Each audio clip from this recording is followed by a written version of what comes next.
자기 분수를 편안하게 얘기하는 그런 내용이 여기서 끝이 났어요. 편이. 그러고 전신편이요. 전신편 뭐냐면 마음을 보존한다는 얘기인데, 마음을 보존한다는 무슨 얘기냐면 내가 내 마음이 나쁜 마음과 좋은 마음이 있대요. 원래 좋은 마음이 나쁜 마음을 먹는가 안 먹는가 항상 감시잖아 이게.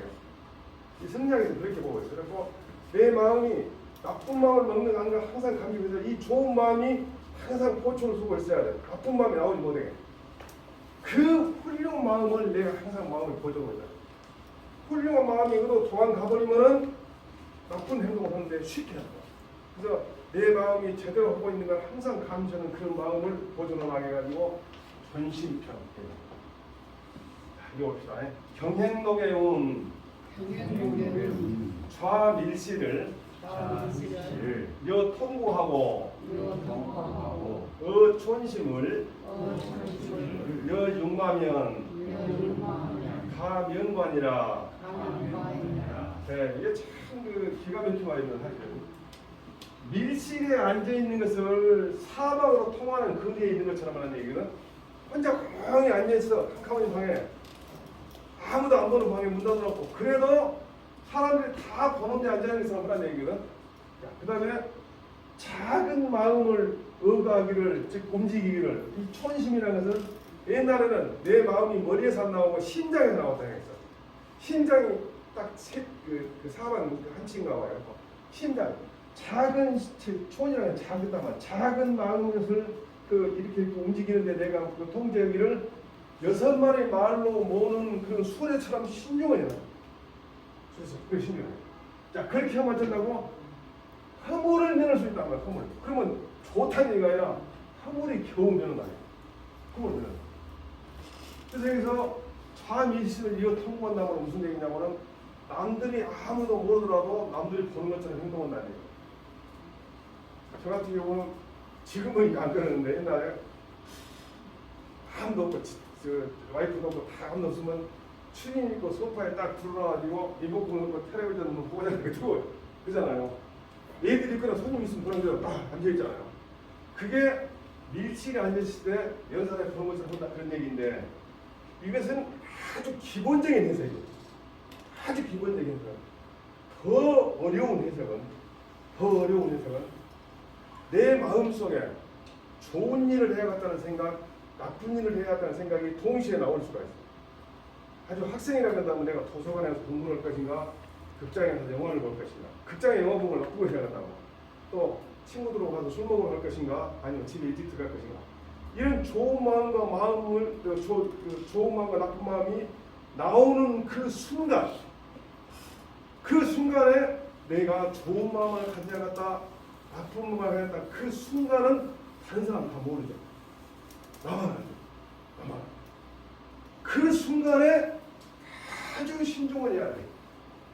예를 들면 여기다 써놓고 술 먹으러 가야겠다, 집에 일찍 가야겠다 써놓고 보면 당연히 술 먹는데 가입표 쪽에다 동그라미 이제 한 사람이 다 보니까 시험 문제 나와도 그렇게 쓴단 말이야. 한 사람이 다 보니까. 그러나 내 마음속에서 아무도 모르고 나만 아는 지점에서 이렇게 행동이 옳은가 저렇게 행동이 옳은가 그걸 결정할 때 여러 사람이 많은 것을 한번 나겠고 그걸 신중할 진짜 홀로 독자 신독이라. 홀로 있을 때, 즉 아무도 모르는 지점에서 내가 다른 사람 다 보는 것처럼 좋은 결정을 하자. 그걸 이제 한문에서는 성이라는데 그렇게 하라고 신독이라. 그러니까 물리적으로는 혼자 문 닫아놓고 있어도 내가 사람들 많이 보는 행동까지 한다라는 걸 할 수 있지만 조금 깊이 들어가면 아무도 모르는 내 마음을 낼 때 내가 부모님한테 어떻게 할 것인가 친구한테 어떻게 할 것인가 이런 마음을 낼 때 좋은 마음을 내는 것이 아무도 모르는 지점. 그 지점을 신중해요. 그 지점을 신중을 해야만이 그 다음부터 좋다. 그 지점을 나쁘게 해보면 아무도 모른다 해도 나는 알거든. 그렇죠? 내가 지금 술을 먹을 것인가 집에 일찍 들어갈 것인가 그 결정하는 순간 술 먹으면 속도 안 좋고 또 내일 아침에 또 머리도 아프고 집에 씻고도 못하고 그러니까 당연히 집으로 가야 돼. 그런 마음을 내는 순간에 신중원이라는 게 다들 다 보는 거죠. 그렇게 나오는데 그래가지고 어떤 사람이 자기 호를 신독제라고 했어요. 신독제. 이 사람이 신독제인데 홀로 있을 때 신중원이라고 집 짓자는 자기 몸뚱아리 집이 또는 자기가 사는 집이 될 수도 있고 신독 김집 이 양반은 자기 아버지가 사계 김장성 선생님인데 조선시대에 공자님을 위시해서 유명한 학자들 쭉 공자 문유라고 하는데 거기다 다 여러 사람 중에 우리나라에서도 훌륭한 사람을 쭉 해놓은 16명 중에서 부자가 돼요. 그럼 그냥 뭐 유명한 신독이냐. 그래서 신독이라는 것은 누가 보지 않아도 최선을 다하고 바르지 않은 일을 상관 줄 아는 것이 신독이라고 하는데 이것은 대학을 조금 공부하게 많이는 공부하고 조금 공부한 사람이 많이 공부하면 아까 얘기한 것처럼 아무도 모르는 지점에 내 마음속에서 생각을 낼 때 이렇게 낼 것인가 저렇게 낼 것인가 그것을 신중히 생각해라 하고 있을 때 신동이 나오거든요. 그때 진실하지 못해보면 그 다음부터 소용없다.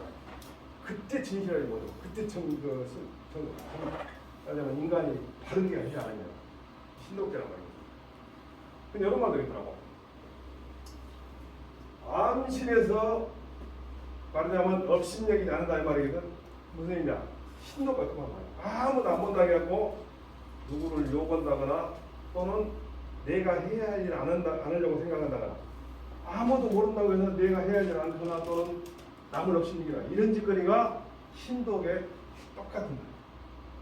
내가 자동차를 모르고 가는데 시골에 다니면서는 비가 와가지고 거기가 막혀가지고 낙엽이 막혀서 물이 막 넘쳐.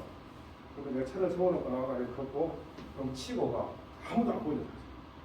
그렇지만 내가 치는 순간에 아무도 안 보더라도 내가 이렇게 하는 것이 내가 지금까지 공부해온 방법이다 생각하니까 그렇게 많이 좋다는 거야.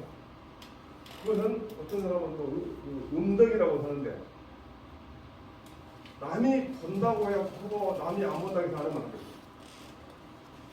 우리나라에서 자동차 운전하면서 카메라 있으면 속도 천천히 하고 카메라 없으면 빨리 가보잖아요. 학생들이 그런다면서 파란불이 켜지면 어때요? 지나가요. 빨간불이 켜지면 어때요? 멈춰요. 노란불이 켜지면 어때요? 더 빨리 가요. 그런다고요. 지금 아버지 여기 문제는 거든. 그래서 불무암시라는 것은 신도 같은 말인데 결국은 이런 말이 들어있더라고. 그것은 중요한 있는 말인데 숨어 있는 것보다 잘 드러나는 것이 없고 미세한 것보다 더 잘 나타나는 것이 없다고 했어요. 이게 무슨 얘기냐?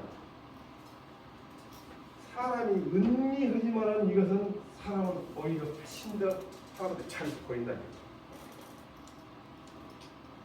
애기들이 어린 애기들 단순한 일상 무대에 거짓말하잖아요. 그럼 어른들이 볼 때는 뻔히 보이잖아요. 아무리 감춘하게도 소인비도 하는 것은 다 나타나. 이게 숨어 있는 것보다 더 잘 나타나는 것은 없다. 그 다음에 미미한 것보다 더 잘 드러나는 것이 없다. 그게 숨어 있고 미미한 것이 인간의 아주 작은 홀로 있어. 그래서 군자는 홀로 있을 때 신중하다. 이게 아까 그거예요. 내 마음을 드러낼 때 그 작은 그때 신중을 하려고 그때 신기도예요. 이게 이제 중명에서 이제 키워드인데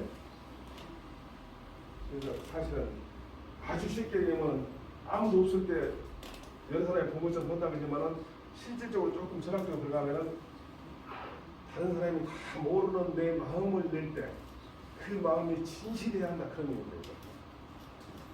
경행록에 말하였다. 밀실에 앉아 있어도 마치 네 거리에 앉아 있는 것처럼 여기고 작은 마음을 제어하기를 마치 여섯 필에 말을 그리듯 하면 허물을 면할 수 있다. 여섯 마리 말로 이렇게 갈 때는 많은 게 서로 조화가 잘 돼야지 하나로 이렇게 틀어지면 소리가 넘어지는 모양이죠. 자, 격양시에 온 부기를 여장 지뢰구인데 중리도 연소 확보무라 세이는 불에 청청하고 공사 신신반야순이라. 격양시라는 게 뭐냐면 흙덩어리를 두드리면서 부르는 소리라는 거예요. 그러니까 땅을 때리는 것도 되고 밭을 내면서 또 그 밭에 무슨 흙을 그 흙덩어리를 때리면서 농사지면서 부르는 시라고 격양시라는 거예요. 그러니까 부기를 돈 많고 지위 높은 것을 신분 높은 걸 기억하겠어요. 그러니까 부기를 만일 지력으로 쏙 썼다면 공부 잘해갖고 내가 부자가 되고 공부 잘해갖고 돈을 많이 벌 수 있다면 이 말이에요. 지력으로. 중리는 공자님이 자예요. 그래서 공자님을 공자 그렇게 볼 때는 임자를 붙이는데 중인이 할 때는 임자를 안 붙여요. 너무 이름을 부를 때 자를 부를 때는 임을 안 붙여요. 중리도 연소 젊었을 때 동후를 흥미 합당했을 것이다. 그러면은 제후로 인정을 받습니다. 작은 나라의 왕이 됐을 거예요. 왜냐? 중리 같은 경우, 공자님 같은 경우는 지력이 뛰어난 사람입니다. 세상 사람들은 불에 이해를 못해. 푸른 하늘의 뜻을 이해를 못해. 하늘의 뜻을 이해를 못해. 그러니까 괜히 쓸데없이 신신, 몸과 마음으로 하여금 밤중에 근심하게 만든 말이에요. 네. 무슨 얘기일까? 청청이라는 게 하늘의 뜻이잖아요. 푸른 하늘의 뜻. 그리고 이제 종교에 따라서 어떤 종교에서는 하느님의 뜻이라고 할 수도 있다. 어떤 종교에서는 그 부처님의 무슨 가피라든지 이렇게 주시고 각각 해석을 쓰는데 저는 종교가 없는데 하늘의 뜻이야말로 저는 어떻게 이해를 하냐면 세상의 이치. 예를 들면 봄이 가면 가을수록 여름이 오고 여름이 가면은 가을이 오고 이런 것처럼 또 구름이 끼면은 비가 오고 또 이런 식으로 이와 같이 하늘의 뜻이 그런데 사람한테도 사람이 해야 할 일이 있는데 그 사람이 해야 할 일이 자연의 법칙과 똑같다고 합니다. 저는 하늘의 뜻을 자연의 법칙이라고 저는 이해하고 있습니다. 자연의 법칙. 자식이 부모한테 효도를 해야만이 자식이 잘 얻어먹재. 또 부모가 오래 살재. 자식이 부모한테 효도 않고 막 그러면 또 부모가 자식을 사랑해야 하고 특히 손자를 있어 보니까 손자 자랑하면 돈 내야 한다는데 큰일 나네. 손자가 있어 보니까 아무리 울고 다른 사람 안 이쁘면 나는 이쁘단 말이야. 그러니까 자손 인간이 계속 종족이 번성되는 것이지 손자가 미우면 종족이 번성을 안 되죠. 그러니까 하늘의 뜻이라는 저는 스스로 뭐라고 생각하냐면 자연법칙이라고 해요. 자, 그러니까 자연법칙이 있는데 사람들 어떻다고 부기를 지력으로 구한다고 생각합니다.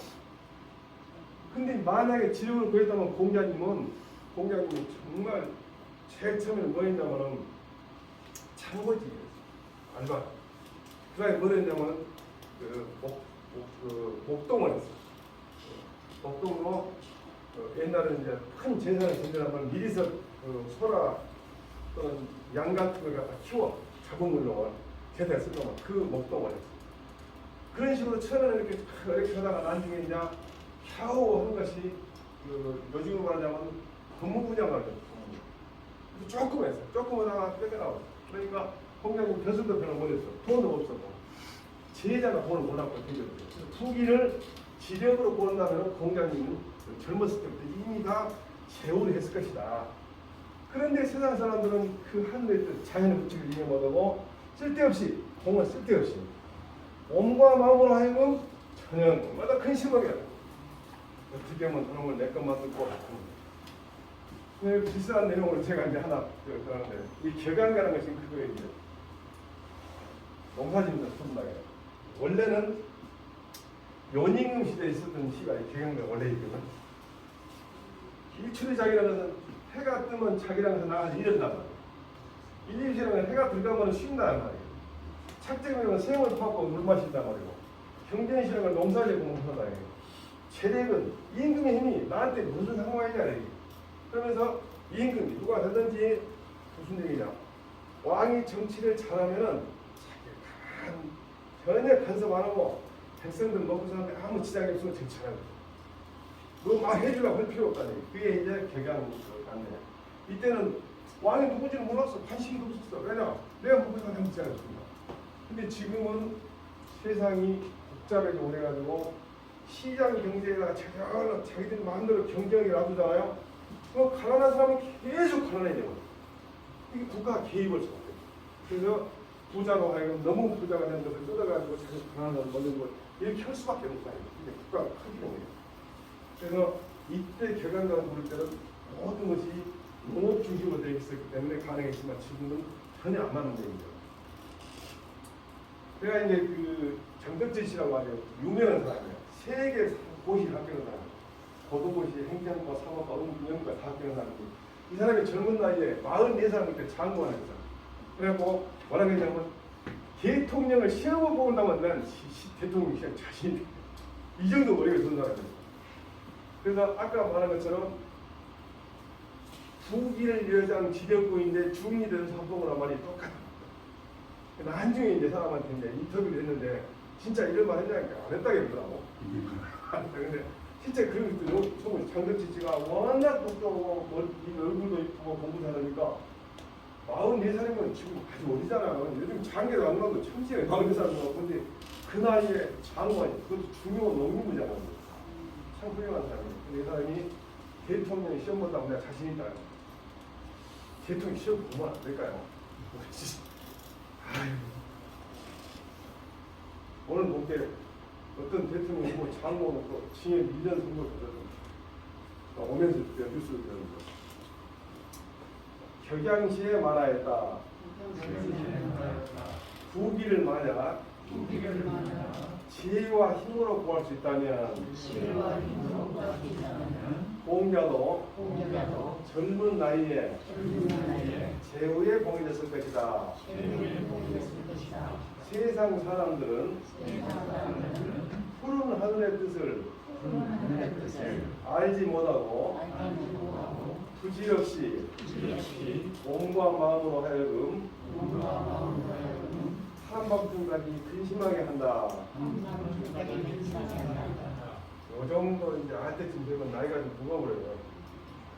옛날에 내가 대학에서 경인 교수였는데 경인 교수는 다른 교수가 제가 그런 말이 학생들이 교수가 한 말이 사회에서 별로 쓸데없는 거 해온다.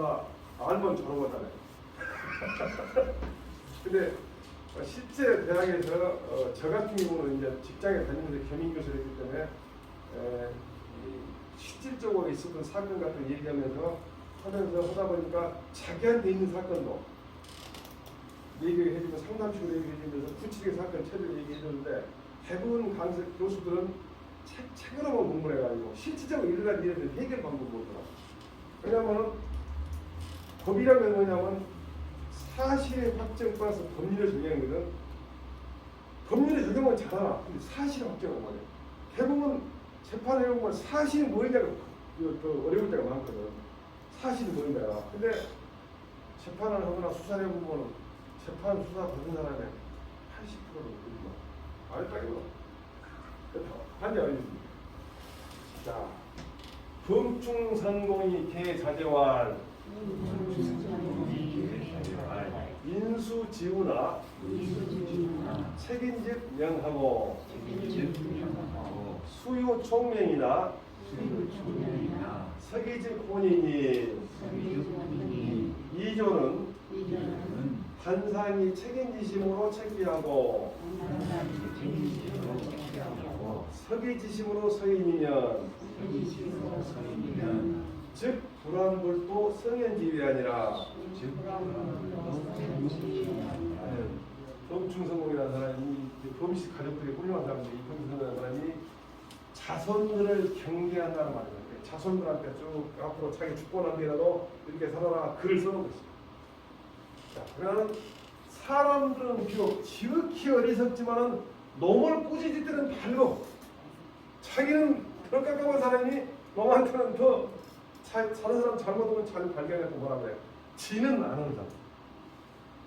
비록 총명이 있으나 이 총자는 귀발을 걸쳐있는 명자는 눈 밝은 얘기며 귀가 밝고 눈이 밝다는 것은 무엇이 잘 보이고 잘 들린다가 아니고 어느 말이 옳은 말인지 어느 것이 옳은 행동인지를 보는 것과 듣는 것은 총명이라고.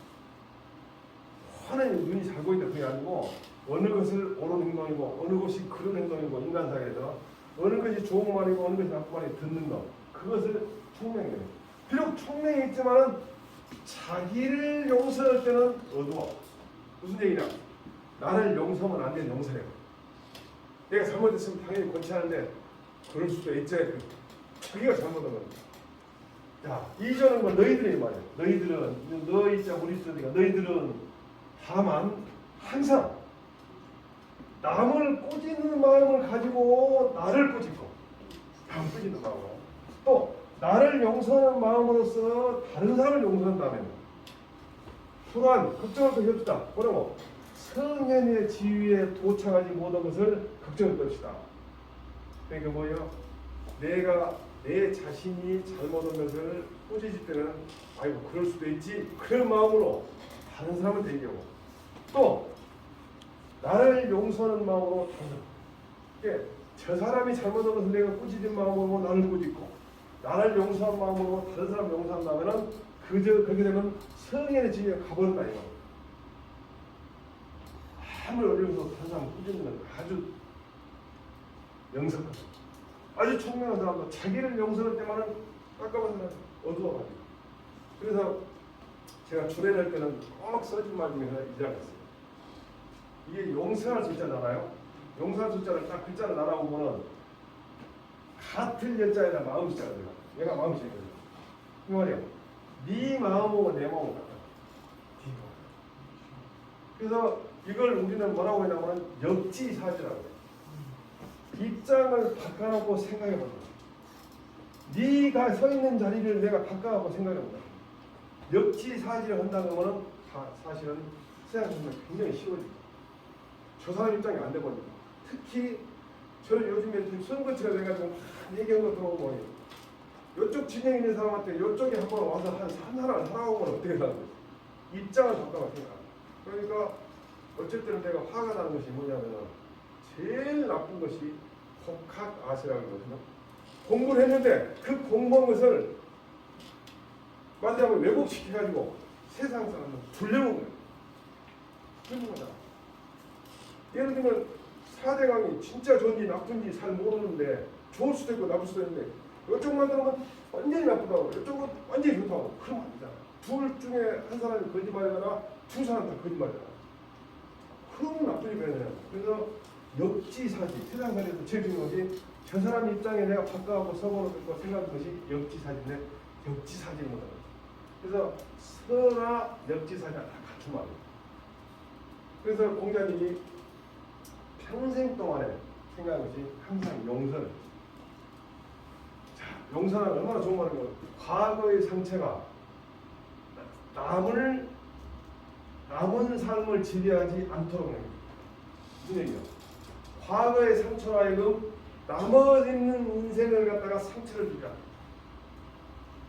과거에 상처가 있었다. 근데 그 상처를 깨끗이 정리하고 이제 안 아픈 상태로 하기 위해서 용서가 있다. 사람이 죽을 때가 되면 금단해요. 그 훌륭한 사람들은 자기한테 그동안에 혹시 원망 그런 사람이 있는가 생각해 그 사람을 부르는데 자기가 사과하고 또 자기가 또 비호했던 사람 불러갖고 용서해주고 그렇게 돌아가시더라고요. 진짜 훌륭하신 분이에요. 그래서 용서하는 것이 참 좋은 말이다. 과거의 상처가 남은 삶을 남은 인생을 갖다 지배하였다고 하는 것이 용서가 참 좋은 말이라서 제가 가져왔습니다. 우리가 보통 이거 얘기하죠. 두루미 오고 여우 오고 음식 초대해가지고 여우는 이렇게 하면 두루미 이렇게 못 먹는단 말이에요. 그러니까 또 두루미는 거꾸로 어떻게 한다고 이걸 주니까 못 먹고 교과서에서 공부를 했어. 근데 실험을 해볼게 먹더라고요. 실험을 해볼게 먹더라고요. 이런 말이 있더라고요. 브라질 교관에 우리는 남의 실수는 검사 입장이다. 자신의 실수는 변호사 입장에 생각한다. 그게 무슨 말이야? 그러면 안 된다는 얘기야. 검사는 어쨌든 사람을 죄를 많이 주려고 한다는 변호사는 어쨌든 죄를 안 주려고 했는데 우리 보통 생각할 때는 남의 실수는 검사처럼 막 끄집어내려고 내 실수는 변호사 사람 줄이려고 한다고 해. 그렇게 인생에 살고 있는데 그래서는 안 된다는 불안의 경험이 있더라. 똑같은 말이에요. 그렇지.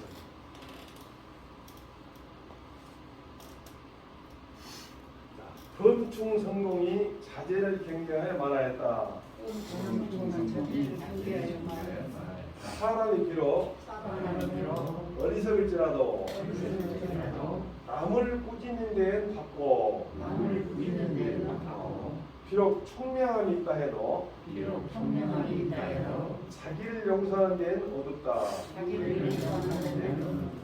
너희들은 항상 남을 꾸짖는 마음으로써 자기를 꾸짖고 자기를 용서하는 마음으로써 남을 용서한다면 성결의 경지에 이르지 못함을 근심할 것이 없다. 그러니까 자기 입장 법방과 생각하는 것이 가장 중요하다는 얘기를 했겠죠. 자, 하나 더 볼까요? 자활. 총명사회라도 수지우하고 공피천하라도 수지양하고 용력진세라도 수지겁하고 부유사회라도 수지겸이니라. 이 공자님 말씀이네요. 총명하는 거고 아주 세상에 좋은 생각을 하는데 훌륭한 그런 지혜를 갖고 있다는 말. 아주 귀도 받고 눈도 받고 생각이 아주 지혜롭고 슬기롭더라도 어리석음으로서 지킨다 하기보다 내가 어리석은 척을 하고 내가 아주 똑똑하고 어리석은 척을 또 내가 어떤 훌륭한 업적을 했는데 그 업적이 천하를 다 덮을만 하더라도 천하를 덮을만 한 훌륭한 업적이 있더라도 겸양하는 자세로서 자기 자신을 지키라니 겸손하다. 또 내가 용맹하고 힘이 세상을 펼치더라도 내가 겁이 많은 것처럼 하는 거예요. 그 다음에 부자가 되었고 온 사회라는 것은 내게 바다가 아니라 세상의 모든 세상에서 내가 가장 부자라도록 겸손함으로써 자기를 지키라 하는 게 겸손한 행동은 아닙니다. 그래서 이 공자님 말씀에 보면 전부 어리석은 듯하고 양보하고 겁이 많은 듯하고 겸손하고 이 네 가지를 훌륭한 덕목으로 아무리 자기가 잘하더라도 정말 이렇게 하라 그래가지고 이런 공자님 말씀이 있어요. 이 비슷한 내용 보면 이게 이제 순자라는 책에 나온 얘기인데 이 쭉 나온 것 중에 이 공자님 얘기가 나와. 아까 금방 우리가 했던 순자 책이가. 근데 이 앞에 있는 내용이 뭐냐면 유자직이라는 글이 있어요. 유자직. 이거 뭐냐면 노한동에 그 사당에로 공자님이 딱 갔어. 근데 어떤 그릇이 딱 끼울러 잡고 있어. 이렇게 빤히 앉아있고 공자님이 거기 그 사당을 지킨 사람한테 물어서 이거 뭔 그릇이라고 생각하냐 하는 게 그 사당 지킨 사람이 뭐냐면 이것이 유자직이랍니다. 유자직이가 뭐냐면은 텅텅 비어 있으면 이렇게 그릇이 두르러 물을 적당히 부으면 딴 데 있어. 가득 부으면 넘어져. 그게 유자직이에요. 그래서 그걸 그림으로 보면 이게 여기 쭉 설명이 돼 있어. 근데 이것은 하나로 되어 있는데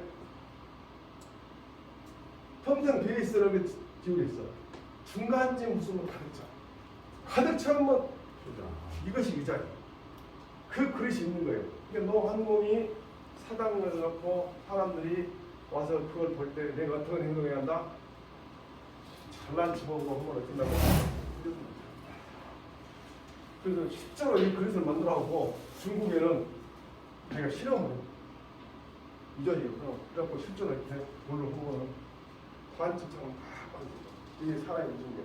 그릇이 중요해요. 사람이 절반 차가지고 자기가 조용히 있어야지 잘난 척하고 가득 부수면은 부셔. 그 얘기. 그래서 이 메르디드라는 사람이 이런 말을 했더라고요. 겸손을 배우려 하지 않는 자는 아무것도 배우려 합니다. 즉 겸손이라는 것은 사실은 세상에 사는 가장 중요한 부분. 겸손이라는 것은 자기 자신을 낮추는 건데 주역으로 보면은 커다란 산이 땅 밑에 숨어 있어요. 땅한테 양보도 그렇게 돼 있거든요. 경경대가 보면은 지산경이에요. 그런데 그 겸손 자체를 배워버리면 세상 사람은 더 좋은 공부겠다. 그래서 주역의 64개 경우 중에서 15번째 기상경계를 군자가 최고 없을 거예요. 그래서 그 기상경계를 보면은 정말 보면은 자기를 겸겸이라고 더욱 겸손하고 가는 거예요. 그럴수록 자기가 이익이 된다. 근데 우리나라 사람들은 피할 뭐라고 하냐면 피할 건 피우고 알릴 건 알려야 한다. 그래서 계속 뭐 문자가 와서 보면은 요번에 내가 군수를 출마할 사람인데 잘 좀 알려주겠다. 여러 명이 나오고 우리 동네는 군수를 한 10명쯤 해야 좀 되려고 서로 그런다 했어요. 그래서 경선언니 내가 군수를 어떻게 하냐고 지금 한 사람이 더 잘하지 나보다 잘하지 나는 자신이 없다. 이렇게 한 사람이 나왔으면 쓰는데 저 사람은 다 잘한다고 했었는데 깎아보는데 한국 배우고 다르더라고. 공자가 말하였다. 총명하고 생각이 같더라도 어리석음으로 자기를 지키고 공이 천하를 덮을 만하더라도 겸양으로 지키고 용맹이 세상에 펼칠지라도 겁냄으로 지키고 부유하기가 온 세상을 차지할 정도라도 겸손으로서 지켜야 한다. 참 명심무감을 제가 공부하면서 늘 얘기지만 명심무감이라고 이거냐고 누가 말할 때 정말 나는 기분 나쁘더라고. 명심무감 있는 내용을 행동으로 옮기면 성이 되버려요. 근데 대부분 사람들은 아는 것을 행동으로 잘 옮기지 못해. 알았다고만 하고 있어. 알고 말하면 소용없어. 아는 것을 행동으로 옮기고 생각으로 바꿔야 하는데 대부분은 아는 것으로 말하고 아무 의미가 없어. 내가 한번 얘기했지만 풀을 양이 뜯어먹으면 좋은 양 젖을 짜야 하는데 풀을 뜯어먹고 개워내가지고 내가 여러분 배웠다고 가르치는 거 똑같아. 좋은 얘기를 듣고 그걸 행동으로 옮겨야 좋은 그 기름진 그런 말하자면 그 우유가 나오는데 그렇지 않고 내가 그 말 듣다고 잘하는 것은 풀을 뜯어먹으면 양이 그걸 개워내거나 여러분 먹었다고 잘하는 거 똑같은 거야. 그래서 다음 시간이 마지막이겠죠? 네. 다음 시간 강의에서 별도 하나 만들어서 재미있는 얘기를 하는 거예요. 오늘 이걸로 마칠까요? 네. 고생하셨습니다.